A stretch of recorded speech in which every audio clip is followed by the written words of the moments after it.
آپ فرمائیں کہ محرم الحرام کے مہینے کے بارے میں اللہ کے نبی صلی اللہ علیہ وسلم کی کئی احادیث سے فضیلت ثابت ہے۔ رسول اللہ صلی اللہ علیہ وسلم نے ارشاد فرمایا، صحیح مسلم کے اندر روایت موجود ہے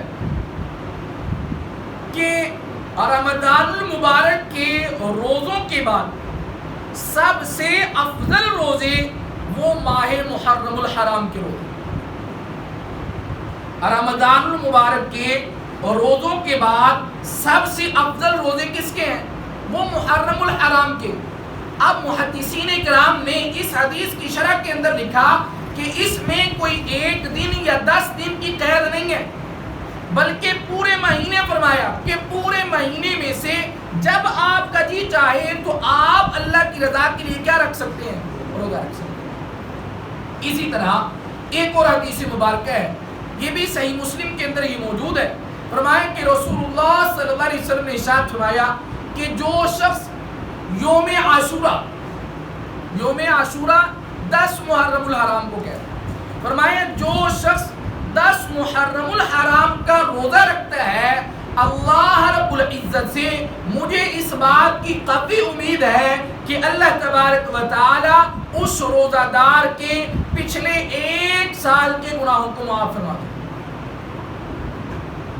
ایک دن کا روزہ اور گناہ 1 سال کے معاف فرما دیے جائیں گے، اور فرمانے والی ذات کون سی ہے؟ وہ اللہ رب العزت کی ذات ہے۔ تیسرے نمبر پر فرمائیں کہ جب رسول اللہ صلی اللہ علیہ وسلم مکہ المکرمہ سے مدینہ منورہ ہجرت فرما کر گئے تو وہاں پر میرے محبوب نے دیکھا کہ یہودی 10 محرم الحرام کو کیا رکھتے ہیں؟ روزہ رکھتے ہیں۔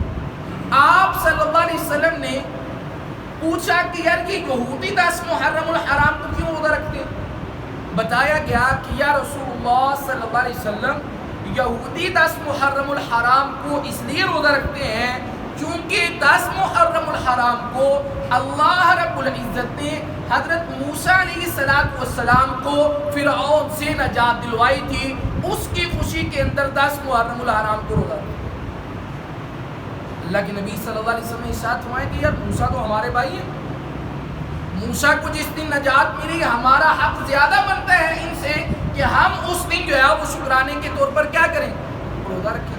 لیکن ہماری ان کے ساتھ مشابہت نہ ہو جائے، اس لیے آئندہ سال اے میرے صحابہ یہ بات یاد رکھنا کہ ہم مسلمان ایک روزہ نہیں بلکہ 10 کے ساتھ ایک مزید اور ملائیں گے، یعنی کہ 10 کو بھی رکھیں گے 11 کو بھی رکھیں گے،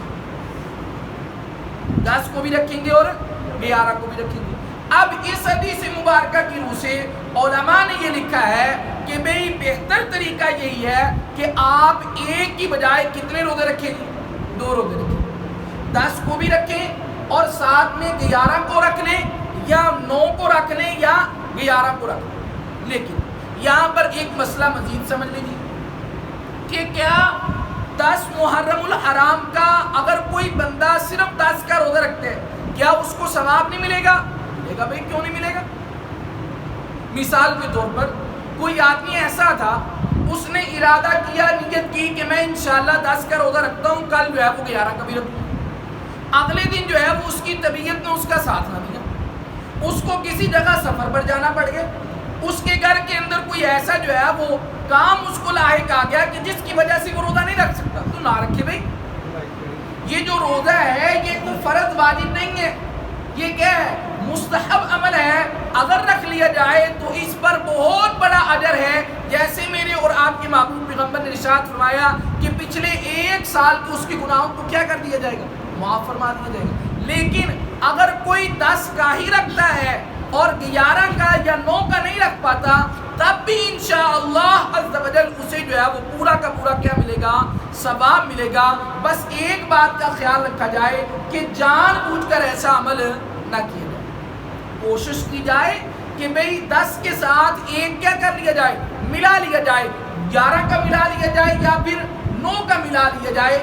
یہ ایک بہتر طریقہ ہے، افضل طریقہ ہے، وگرنہ اگر کوئی 10 کا بھی رکھ لیتا ہے تو وہ بھی اس کے لیے انشاءاللہ کیا ہوگا؟ کافی ہوگا، اس پر بھی اللہ اسے انعامات سے نواز دے گا۔